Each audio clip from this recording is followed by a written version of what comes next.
सभी को जय मसीह की। आइए हम दूसरी कुरिन्थियों की पत्री 5 अध्याय 1 से लेके 15 वचन तक पढ़ेंगे। यहाँ लिखा है हमारे स्वर्गीय घर के बारे में, क्योंकि हम जानते हैं कि जब हमारा पृथ्वी पर का डेरा सरीखा घर गिराया जाएगा तो हमें परमेश्वर की ओर से स्वर्ग पर एक ऐसा भवन मिलेगा जो हाथों से बना हुआ घर नहीं परंतु चिरस्थायी है। इसमें तो हम कराहते और बड़ी लालसा रखते हैं कि अपने स्वर्गीय घर को पहन लें, कि इसके पहनने से हम नंगे ना पाए जाएं। और हम इस डेरे में रहते हुए बोझ से दबे कराहते रहते हैं, क्योंकि हम उतारना नहीं वरन पहनना चाहते हैं, ताकि वह जो मरणहार है जीवन में डूब जाए, जिसने हमें इसी बात के लिए तैयार किया है। वह परमेश्वर है जिसने हमें बयाने में आत्मा भी दिया है। अतः हम सदा ढाढ़स बांधे रहते हैं और यह जानते हैं कि जब तक हम देह में रहते हैं तब तक प्रभु से अलग है, क्योंकि हम रूप को देखकर नहीं पर विश्वास से चलते हैं।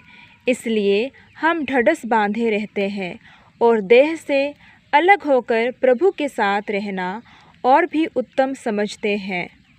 इस कारण हमारे मन की उमंग यह है कि चाहे साथ रहे चाहे अलग रहे, हम पर उसे भाते रहे, क्योंकि अवश्य है कि हम उस सब का हाल मसीह के न्याय आसन के सामने खुल जाए,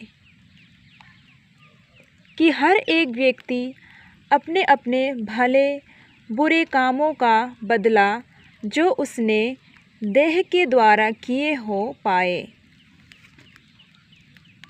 इसलिए प्रभु का भय मानकर हम लोगों को समझाते हैं, परंतु परमेश्वर पर हमारा हाल प्रकट है।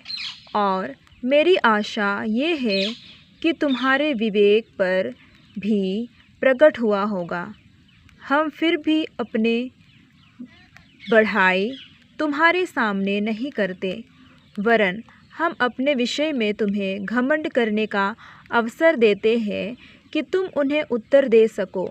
जो मन पर नहीं वरन दिखावटी बातों पर घमंड करता है, यदि हम बेसुध हैं तो परमेश्वर के लिए, और यदि चैतन्य है तो तुम्हारे लिए है, क्योंकि मसीह का प्रेम हमें विवश कर देता है।